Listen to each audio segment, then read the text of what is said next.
سب سے پہلے آپ تمام صحافیوں کا شکریہ کہ آپ نے ہمیں وقت دیا۔ آج ہم حق دو تحریک کیس کے ذمہ داران کے ساتھ ان مطالبات کے لیے ہم پریس کانفرنس کر رہے ہیں جو حق دو بلوچستان تحریک گزشتہ کئی سالوں سے اپنے انہی بنیادی حقوق کے لیے جدوجہد کر رہی ہے۔ ہمارے مطالبات وہی ہیں جو آئین پاکستان ہمیں دیتا ہے۔ ایک شہری کو وہ روزگار کا حق ہے،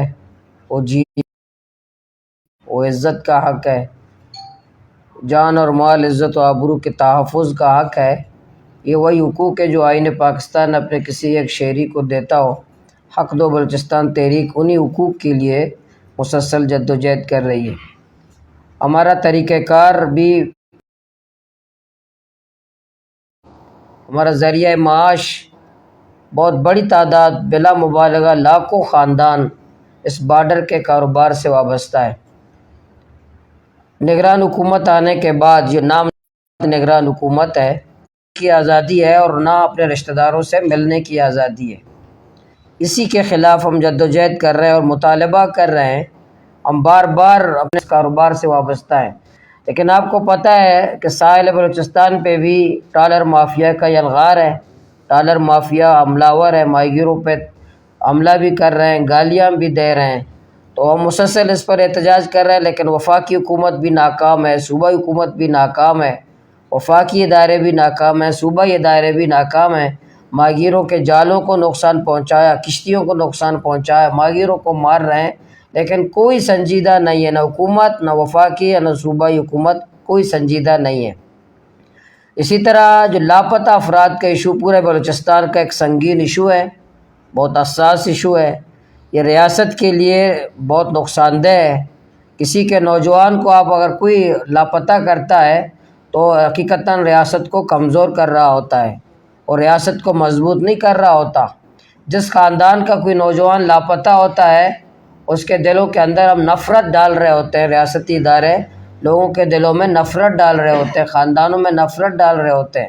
نگران حکومت کے آنے کے بعد خصوصاً کیچ اور مکران اور بلوچستان میں یہ گمشدگیوں میں، جبری گمشدگیوں میں بہت زیادہ اضافہ ہوا ہے۔ روزانہ اضافہ، میرے پاس ایک فہرست ہے، لیکن یہ فہرست تازہ لوگوں کی، تقریباً 16 نوجوانوں کی ایک فہرست ہے۔ بہت بڑی تعداد میں کیچ سے، صرف کیچ کے ہیں، ڈسٹرکٹ کیچ کے ہیں کہ وہ لاپتہ ہیں۔ تو یہ ہمارا مطالبہ بتا رہے ہیں کہ ان بچوں کو بازیاب کیا جائے، ان پیاروں کو بازیاب کیا جائے۔ اگر کسی نے کوئی جرم کیا ہو تو آپ اپنے آئین اور قانون کے مطابق اس کو سزا ضرور دیں، FIR کریں، تانے میں ڈال دیں، جیل میں ڈال دیں، اپنے نام نہاد دو، آپ کا عدالتی نظام ہے، اس کے ذریعے اگر کسی کو سزا دینا چاہے دے دیں۔ لیکن اس کو لاپتہ کرنا، گمشدہ کرنا، ماں باپ کو پتہ نہ ہو، والدین کو پتہ نہ ہو، خاندان کو پتہ نہ ہو میرے بچے نے کیا جرم کیا ہے، یہ نہ اس کی شریعت اجازت دیتا ہے، نہ قانون اجازت دیتا ہے، اور نہ کوئی مہذب معاشرہ اس کا اجازت دیتا ہے۔ اسی طرح یہ چند دنوں سے یہاں ایک یونیورسٹی کا انتظامیہ کا جو کیس کا انتظامیہ ہے، یونیورسٹی کا رویہ بھی بہت افسوسناک ہے، ہم اس کی مذمت کرتے ہیں۔ یا تعلیمی سرگرمیوں پہ بھی یونیورسٹی میں پابندیاں لگائی گئی ہیں۔ پروفیسر صاحب، ہمارے ڈاکٹر منظور صاحب کوئٹہ سے آئے، بہت بڑے علمی آدمی ہیں، علمی شخصیت ہیں، ان کا ایک نام ہے، ایک مقام ہے۔ ان کو بچوں کے ساتھ، طالب علموں کے ساتھ یونیورسٹی میں داخلہ نہ ہونا، طالب علموں کا وہاں پابندی لگانا، کتابوں کی سرگرمی پہ پابندی لگانا، اسٹڈی سرکل کے مجلسوں کا پابندی لگانا، یہ بالکل، یہ کسی جگہ کسی بھی تعلیمی ادارے، یونیورسٹی میں تو وہاں سیاسی پارٹیوں کو آزادی ہونی چاہیے۔ دنیا بھر میں جتنی یونیورسٹیاں ہیں وہاں تو سیاسی لیڈرز کو لیکچرز کے لیے بلایا جاتا ہے، سیاسی پارٹیوں کے سربراہان کو لیکچر کے لیے بلایا جاتا ہے تاکہ لوگ، طالب علم سوال اور جواب کریں، سیاسی حوالے سے سوال و جواب کریں، کوئی پابندی نہیں ہوتی۔ لیکن یہ کیچ مکران کا جو یہ یونیورسٹی ہے کیچ میں، اس کے رویے کی، کتابوں کو اندر، انسان کہتے ہیں کہ کتابوں کو بھی اندر جانے کی اجازت بھی نہیں ہے۔ ہم اس کی مذمت کرتے ہیں، اس رویے کی مذمت کرتے ہیں، اور کسی صورت اس بات کی اجازت ہم نہیں دے سکتے۔ نصابی سرگرمیوں کے ساتھ ساتھ غیر نصابی سرگرمیاں کسی بھی تعلیمی ادارے میں ضرور ہوتے ہیں۔ ٹھیک ہے، وہاں اگر ایشو ہیں آپ کوئی سیاسی سرگرمی کرنے نہیں دیتے یا آپ کے تعلیمی ماحول خراب کرنے آپ نہیں دیتے، لیکن اس طرح کا رویہ اختیار کرنا یہ انتظامیہ کے لیے بھی، اور ایک مہمان جب کوئٹہ سے آ رہا ہو، کوئی تعلیمی سرگرمی کے لیے آ رہا ہو، اور خود بلوچستان یونیورسٹی کا ایک اہم ڈپارٹمنٹ کا سربراہ ہو، اس کو یونیورسٹی جانے نہ دینا، طالب علموں کے ساتھ نہ جانے نہ دینا، ایک مہمان کے ساتھ بھی توہین ہے، یہ پورا ہمارے جو مہمان نوازی کا ماحول ہے اس کے ساتھ بھی توہین ہے۔ ہم اس کی مذمت بھی کرتے ہیں، انتظامیہ کو مطالبہ کرتے ہیں اپنے رویہ درست کریں، اس طرح کے رویے کی ہم اجازت نہیں دیتے۔